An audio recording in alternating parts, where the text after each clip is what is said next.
Welcome back everyone, I'm TheodoPressTeor, and this is Final Fantasy Tactics. Alright, this is going to be kind of just a talking video, because I'm not going to be doing much, I'm going to be doing some explaining. So for people who don't want to hear me rant or anything, I'll go ahead and just get to the chase. Essentially I'm going to be grinding myself to level 50 at this point.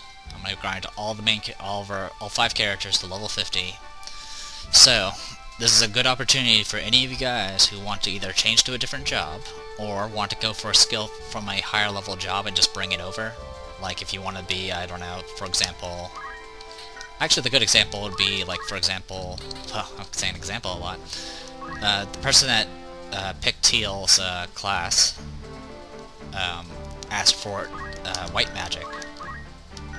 And so what I did is I swapped over to Priest and learned white magic, and then I swapped back. I can do that. It's one of the benefits of the job class system in this game. You can go to a job class, learn the abilities you want, and then swap back to your favorite job class, and still be able to carry over the skills, for the most part. So, like I said, if you guys want certain skills, certain abilities, no matter how high a level you think it is, I will strive for it during my level 50 grind. More than likely, I'll definitely be able to get it, because quite frankly, I'm going to be doing a lot of grinding. Now you might be wondering why I'm doing grinding to level 50. Well, if you recall the short little brief fight we did here in Golan Coal City, the characters we were fighting were level 44 or something like that. And I can already tell you that the fight afterwards, the next fight afterwards, they're level 47. And I'm guessing they're going to be level 50 for the third fight. And that's why I'm going to be grinding to level 50, because I need really any edge I can get at this point. The fight isn't impossible. As I said, I already saw the second fight. I did beat the first fight. Problem is, it's ridiculous. But I'll save that for the rant. But like I said, for those who currently technically own these characters, this is your opportunity to pick high-tier skills. You can keep the same class if you want, just let me know. And if you really are satisfied with all the skills that someone has, like for example, if you really just want Punch Art, Steal, HP Restore, Concentrate, and Ignore Height, let me know. Say something. Just say it's good, don't change anything. I will keep it. It might make things harder, it might not. Like I said, I did beat the first fight. It was a bit tedious, but it is possible for me to win with this setup. I'm just doing the level up so I can get more HP and so forth, and stats and all that junk.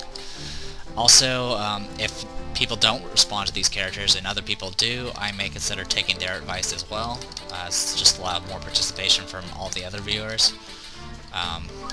So yeah, that's going to be the intention. I will go ahead and include a link to the Insane Difficulty skill list again, as well as I'll probably include a link to the unique classes as well, just in case you guys want to go for Agrias or anyone else. As far as any other unique characters, there's 2 in the normal. If you follow the normal plot line and stuff and don't go to any of the side quests, there are 2 more characters you pick up. One of them I will not use, and those who are familiar with the game probably can guess who I'm not going to use. I believe the other one's name is like... No, I don't remember her name, but she's kind of a different sort of Holy Knight. I think she's called a Shrine Knight or something. And she's pretty decent. So if anyone actually wants to swap over to her, do let me know. I'll probably include her name in the comments, or not the comments, but the description, and go from there. But yeah, as I said, I'm already talking to Limu, who owns Ramza, to see if he wants to swap anything. If you want any clue about what some of the high-tier stuff is, I mean, quite frankly, you can look up one of my previous videos where we fought against the trees and stuff that had split damage and all that stuff. Those are high-tier skills. It doesn't mean that the classes that are upper tier are better. It's just they put those higher skills there just so you have to strive for them a little bit more. So you can very easily just go and pick up those skills and then swap them over to a character like a monk or something, and it'll still be monk will still be a very viable class. But like I said, I just wanted to let you guys know this is your opportunity to ask for any sort of skills, any sort of job changes. pretty much lay it on me, and I will strive for it and get it. I will definitely have it by the time they're level 50. So there you go. Now, I'll go ahead and, for those who don't care, you can go ahead and leave now. If you want to hear me explain this fight, I will explain this fight, and I'll explain why it's awful. Alright, so, the first encounter in Golden Coal City is against 5 Holy Knights, which, if you recall, we do have a Holy Knight. We have Agrias. Now, Holy Knight's supposed to have 5 skills: Stasis Sword, Split Punch, Crush Punch, Lightning Stab, and Holy Explosion. But the Holy Knights we're fighting against have every possible special sword technique there is. That includes all 5 of the Holy Knight skills, all the skills that the one character that I haven't mentioned yet has, and then all of the Dark Knight skills. They have every skill, which is utterly ridiculous. In other words, you're fighting 5 Orlandus. For those who are not familiar with Orlandu, the old school Orlandu, from the original Final Fantasy Tactics, knew every sword skill. Every single one of them. He was by far the most overpowered character in the game. If you had him, you win the game. He's been nerfed in this version, but I'm still not going to use him. So there you go. They have all of the sword skills, including the ones that break equipment 100% of the time. So you got to deal with that stuff. So there's 5 of them. They're all faster than you. They all have at least 10 or 11 speed. They all have move +3, and they also all, for some reason, all of them have move MP restore, or move MP up, which means every time they move, they recover MP. None of their items does this. They just have this ability automatically, which is ridiculous. I don't understand why Arcale, or whatever his name is that made this patch, did this. I mean, the point of the patch, or at least the original, is to try to make things more tactical and the balance of the classes. And instead, he for the most part, he did it. He showed off a lot of NPCs and combinations that work really, really well. I don't understand why he's just suddenly pulling out these unique NPC classes and then giving them innate abilities that they shouldn't have.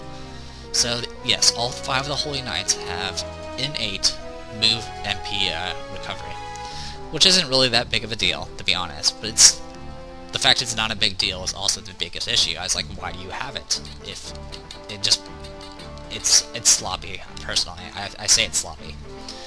But anyway, the other thing... Let's see, what else is there to say about them. Like I said, I did defeat them. It took some work. I pretty much had to make a save state in the beginning of the fight and then just redo the beginning of the fight over and over again until I get to the point where I can break or steal 3 of their weapons. Once you do that, you have a lot more control of the fight, because the Holy Knights don't seem to know what to do once they lose their swords in most cases. But it's still a long, tedious fight because you have to get... They have a lot of HP. Some of them had HP split, some of them had HP restore. 2 of them, two of them were considered guests, so their bodies never go away. And also all of them have move +3, so they maneuver a lot better. For those who don't know, move +3 is a dancer/bard ability. So if you want to go for that, go for it, I guess. Certainly better than move +2. But, so yeah, they have all those abilities. And then, I guess, I got really frustrated also, simply because all their abilities have a 25% chance of doing like a status effect, and they got it like 6 times in a row. Like, something ridiculous. Anyway, I got the fight done. It took I made 2 entire videos of that fight to get it done. And I got into a lot of levels, and it was pretty cool. Oh, there's one other thing I forgot to mention about these Holy Knights. They are immune to Demi effects, and they're immune to all status effects. All of them, including slow, even minor stuff. Which I have to say is really stupid. I don't understand why Arcale did this, because this is the fight that you kind of get introduced to Beowulf, and Beowulf is all about status effects. That's all he does. He has status effects. The only ones that don't do status effects are things like Shock and like Drain or something. So, for some reason, in this fight, these 3 fights that we're going to be doing, Beowulf's ability, Magic Sword, is completely and utterly useless. It won't do anything in this fight, which is why he never attempts to use it, because it doesn't do anything. Even with his one ability of Zombie, it doesn't do anything because all of the Holy Knights have innate immunity to all status effects. They are also immune to all Demi effects, which includes Sakuya's time magic stuff. So she's immune to Demi and Demi 2, immune to Dope Mood, Stop, Slow, and Slow 2. So half her spells are completely useless. This is really a bad thing that, remember what I said about this, what the purpose of this patch is to make things more tactical and make things more balanced. This fight makes an Oracle completely useless, and in some ways it makes a Sage almost entirely useless. Because they can't do any status effects, they're completely immune to status effects. So, it's really not that good. I don't like it at all. And it gets worse. Like I said, I got through the fight. I managed to win. And I have to say, it was a pretty intense fight after you break their weapons. And then the second fight, which by the way, you have to do all these fights back to back. You can't stop. It's kind of like how when you go into the castles and stuff. The next fight, you fight against 5 engineers, which is Mustadio's class. Now, Mustadio has Moss Fungus Bomb, Arm Aim, and Seal Evil. Apparently, all of the engineers also have at least weapon phrase break skills with their along with the usual engineer skills. So for some reason, their sniping skills include all the weapon break or all the breaking skills. Well, I can't say if it's all of them, but at the very least, they have weapon and armor breaks. And wait, there's more.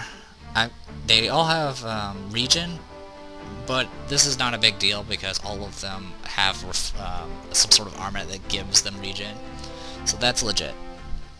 The other thing they have is all of them have 2 swords, which is fine because some of them are dual-wielding swords, but some of them are also dual-wielding guns. In other words, like for example, Rebecca, who can equip any item and has 2 swords, she can take what they supposedly have. Let's scroll down. Where is it? There it is. They are dual-wielding Ramonda guns. So they have a gun, and then another gun. Now notice that my gun moved over. You can't dual-wield guns, which kind of sucks. I kind of wish you could, but you can't. But these ones have been hard-coded so they can. So once again, this patch is just flat-out cheating to kind of give themselves an advantage. And since they have weapon breaks and stuff like that, they have a range. They can do it with guns, and since they're dual-wielding, they can do it twice. So what they do is they'll break your weapon with the first hit, and then the second hit will damage you as a normal attack. And that's what they started doing. I didn't really try much further than that, because quite frankly, they were level 47 at the time, and I was, you see my levels right now. Also, all the engineers have well, actually, correction. The Holy Knights and the Engineers have a base HP of around 300. That's base. That's without any gear on whatsoever. Even the Engineer has a base of, like... yeah, just ridiculousness. So yeah, for example, Agrias is level 18, only has 103 HP when she doesn't have any gear on. So for the Holy Knights having 300 base at level 50, around the high 40s, that's probably reasonable. But an Engineer at level 50, or not level 50, level 47 or something, with no gear on, has a base of 300 HP. So even if I break their gear, it's they still have tons of HP. In fact, they might actually have a higher base than that because they're equipped with things like robes and stuff. But needless to say, just like the Holy Knights, all the Engineers have around 600 HP each, which is why I kind of want to just go ahead and level up everyone to 50, because I need all the HP I can get, because all the characters I'm fighting against have tons of HP. For Ramza, it's not too big of a deal, because he hits for 255 damage, which is insane, but for other characters, I can't pump out enough damage. Even Sakuya with her Meteor, like the Meteor would do tons of damage, but the problem is you have to get set up to use it, and they move faster. In fact, the Engineers have a movement, or not a movement, a speed of 12, which means Teal is right now barely faster than them, but when I fought them I wasn't faster because I had my hat broken from the previous fight. But needless to say, this is just me ranting about just how ridiculous. I mean, I understand this is an optional fight, so that's why I'm not too bothered by the fact that they're using Holy Knights and Engineers, because, you know, that kind of makes things a little bit interesting. It's the fact that he tweaked it further than that. He didn't need to. He could have just let everyone be like Agrius, and then a bunch of engineers like Mustadio, so they throw a bunch of Moss Fungus bombs and do like arm aim and stuff like that. And then a bunch of Agriuses with their Holy Explosion and stuff like that. I mean, with the original 5 skills, Holy Knights are fine by themselves. I don't know why he gave them all the weapon skills from all the other classes. It doesn't make any sense, and it bothers me. Like, Archaeel's, I have watched Archaeel's videos and stuff on Final Fantasy Tactics. He knows his stuff. He knows a lot about the game, and you would think he would know a little bit more about how to balance combats and stuff, but this is not I don't think it's well designed. I personally don't think it's well designed. It could have been a lot. He didn't need to tweak it that much. I mean, heck, just having 5 Holy Knights, 5 Agriuses, that would have been tough enough by itself, and instead he had to up it to something ridiculous. So essentially, he's made the optional fights a lot more difficult, to the point where they flat out cheat. The Holy Knights automatically have move MP up for no reason, and they're immune to all status effects. I didn't attempt it, but I'm assuming the Engineers are also immune to all status effects. And all of them could apparently dual wield guns, even though guns are not a weapon you can dual wield. And I don't even want to know what the third fight is. I don't know what it is. I didn't bother doing the second battle because, quite frankly, I decided, you know what, I probably should be a higher level for this. So that's the gist of it. So for those of you who haven't fled from my completely fled from my video or unsubscribed or something, like I said, I need the level up. I'm gonna level up to 50. I still intend on doing the optional stuff first before moving on, unless you want me to pick up the other character. But I'll only pick up the other character if one of you guys intends on using her. If not, I'm not gonna bother.